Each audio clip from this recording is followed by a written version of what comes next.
Everyone, it's Yvonne here to do the What's Cracking reading. Firstly, thank you for subscribing to my channel. Thank you for supporting me, and for those who've been with me for a long time, thank you for your support.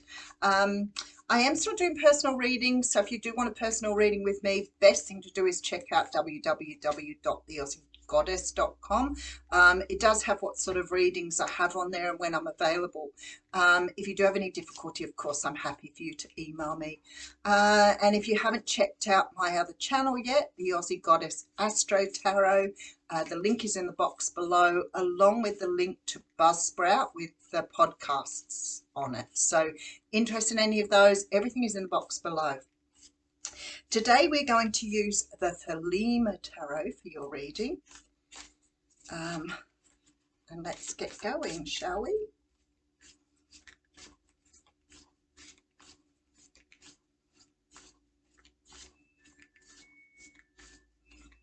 I love the way my washing machine sings to me when it wants to be emptied. There's nothing nicer than a reminder that you've got more work to do. The Devil card's coming straight out here. If you're a Capricorn and you were born today, this is a really, really good omen for you, because it does represent the sign of Capricorn. But the Devil card is sort of really about the extremes that we go to in life, and not always the healthy extremes.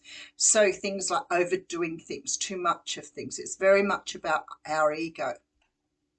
When the Devil card comes out, sometimes it means you need to pay more attention to perhaps something that you're doing out of your ego. And I have people who say, I haven't got an ego. We all have an ego.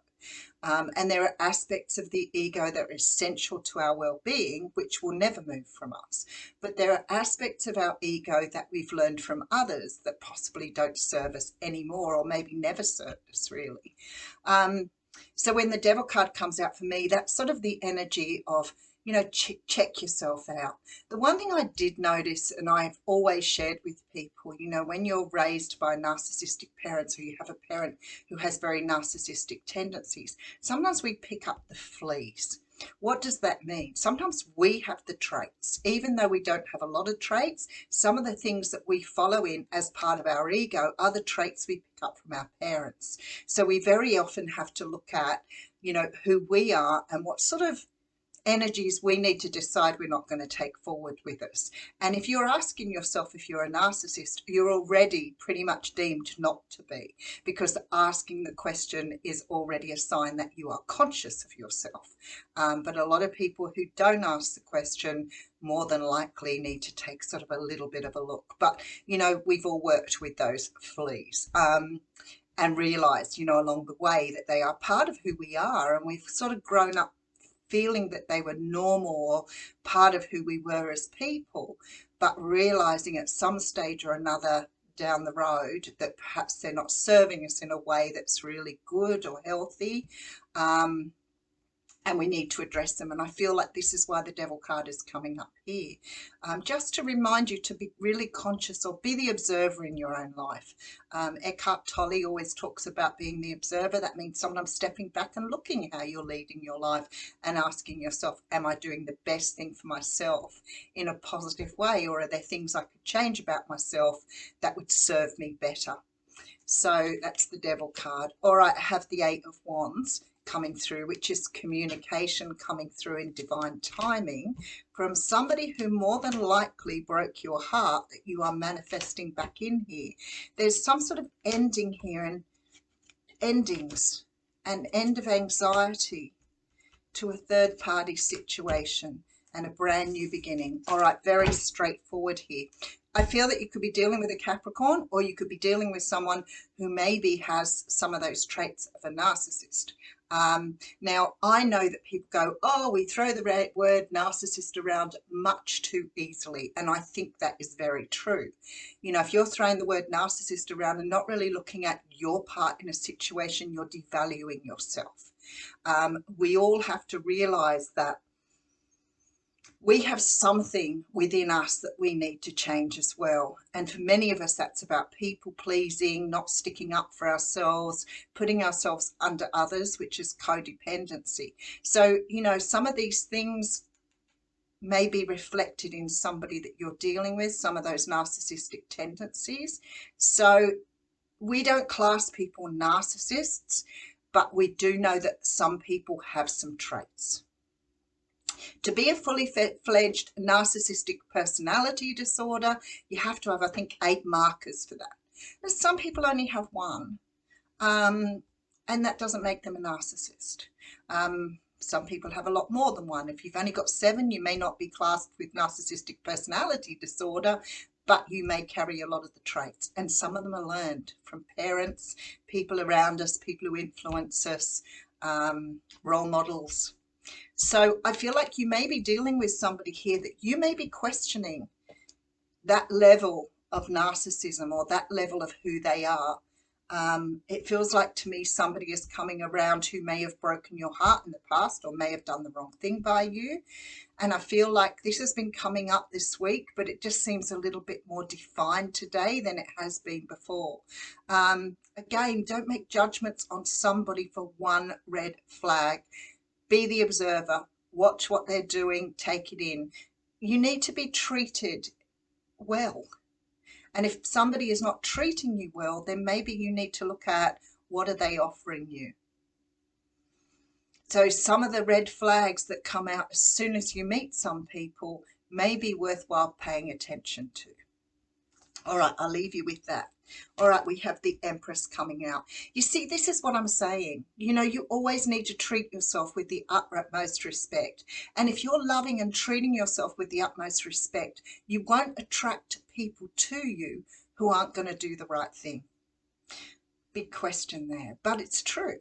So if you're loving and respecting yourself and somebody treats you even the smallest bit poorly, you'll call them on that. You'll call them on that and you will put a stop to it.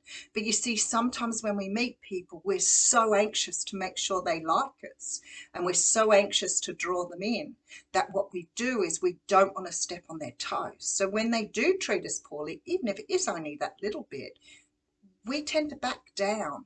We avoid conflict, we avoid hurting people's feelings, and we put other people above ourselves. So the Empress doesn't do those things. She is respectful. She knows who she is, and she knows I've got little tiny huntsmen all over my room again. It's indicative of my old unit. So be the Empress.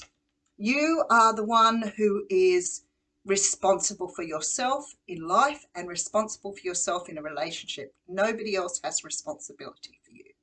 So unless you're looking after yourself, other people aren't going to do it for you. So nobody's coming to save you. That's it. You are who you are. All right, we have the Justice card. Wow. So we have the Empress, the Justice, the 4 of Swords coming through here with the Knight of Swords.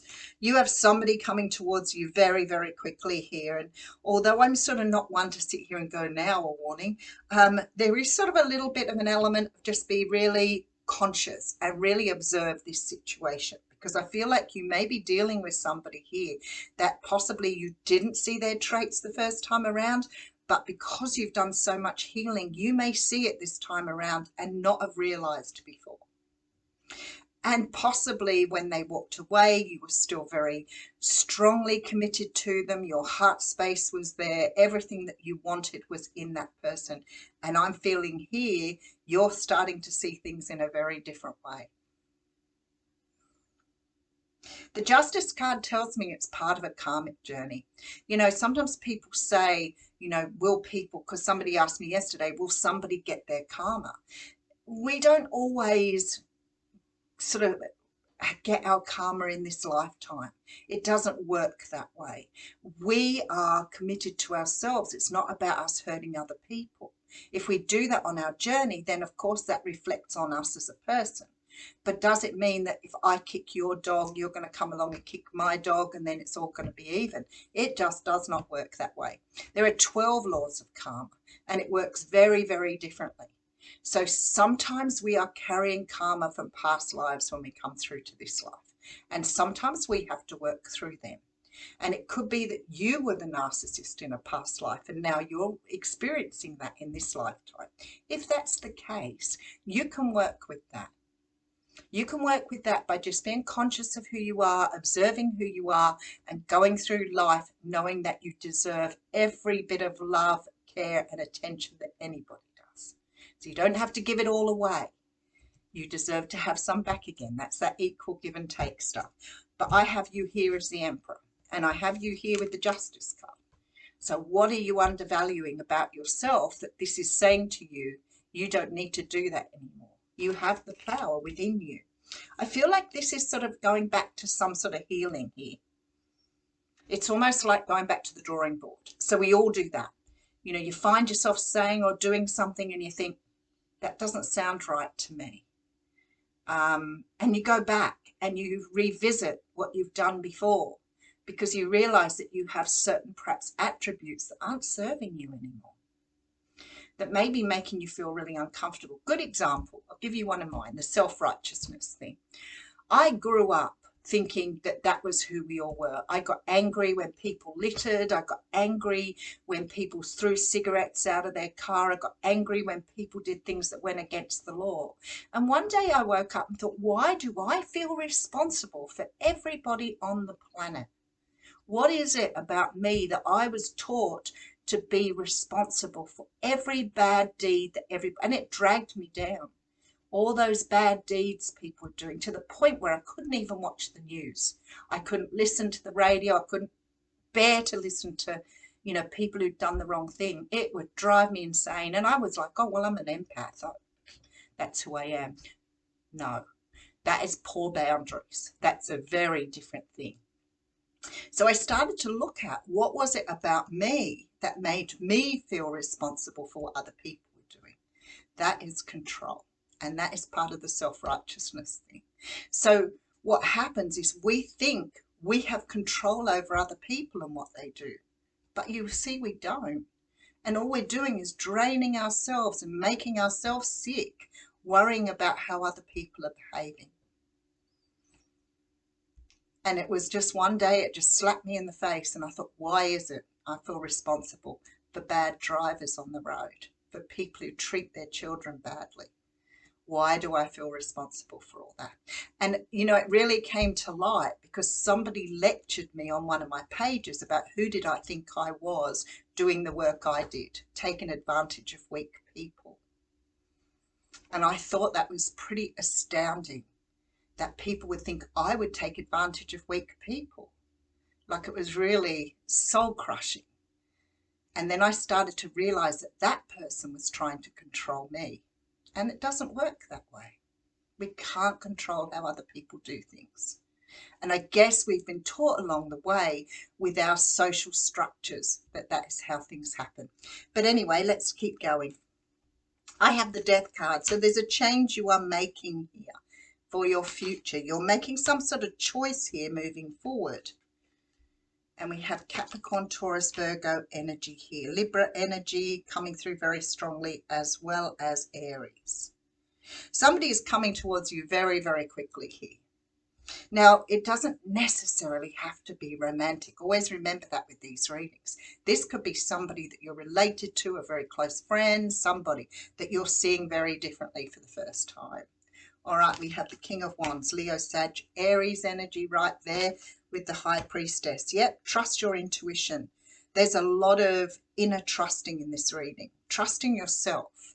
You know, sometimes we get butterflies and we interpret butterflies as being something exciting, something new. You get butterflies when you're sort of excited about something. But do you know butterflies come when your internal system is turning you on to say something is not quite right here?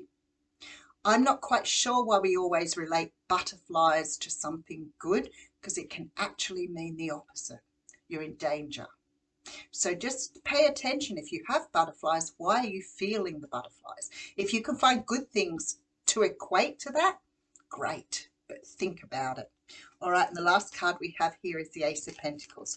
So what I see here for whoever this reading is relating to, I'm not sure that this is due to the relationship so much as a realization that you need to do things differently moving forward. But you've got a brand new beginning here.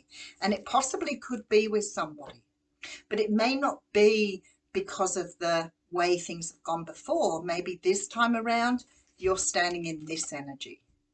So you're greeting somebody at a higher vibration. If you do that, people flee. So, sometimes people say, I keep meeting people, but they don't stick around.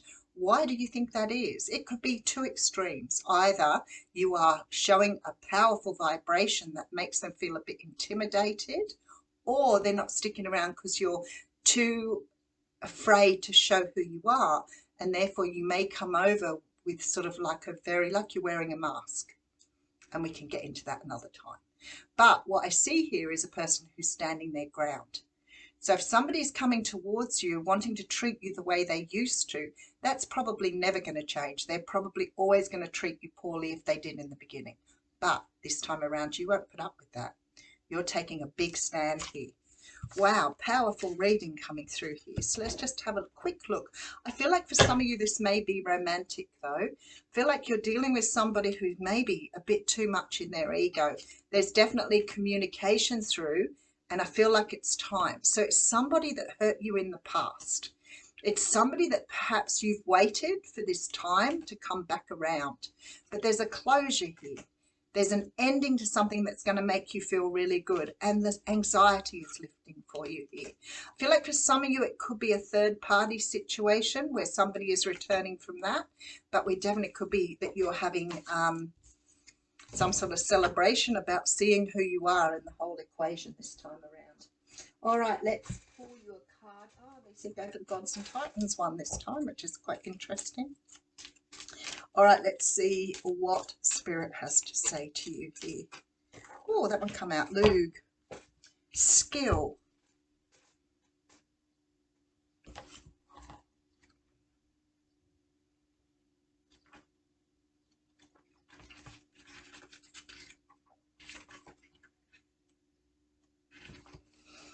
A time to develop your further education and skills and enjoy your unique talents. So maybe you've already realized some of these. I may be talking to people who are already starting to work on these things. I know I deal with a lot of people, now that have realized a lot of this and starting to work on it. But this is about you understanding that you have the skills you need to start with. It's just about honing your skills. And like I said, with the butterflies, I think sometimes we just go by what we've been told rather than really sort of digging into it and seeing. And I feel this is what it was all about. You don't have to stick to one thing. How interesting. I feel this is about exploring your talents and understanding that you have the power to do all of this. But maybe you're sort of shying away. Maybe it's hard for you to say no. Then practice. Maybe it's hard for you to not please people or not want to please people. Practice. I'm not saying that you're not going to want to please some people, but make sure you're not doing it for them all the time. Make sure that it suits you as well, because sometimes we get so wrapped up in that idea of always saying yes because we don't want to say no, that we disadvantage ourselves greatly. Put yourself first. All right, I'll see you. Thank you.